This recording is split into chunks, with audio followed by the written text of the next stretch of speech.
Но он сразу устроился работать на комбинат, так как нас прописали. Он устроился в комбинат работать возчиком.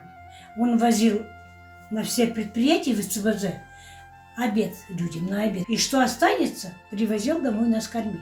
Мама работала на лесовых печах.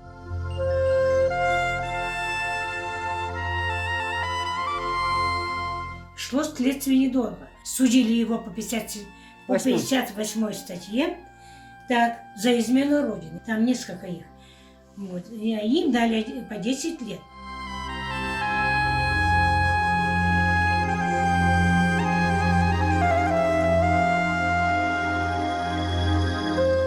Я поступила в педучилище и училась там. Закончила я хорошо, без строек. Меня направили в Челябинскую область, город Половинки, учить детей, которые находятся в колонии.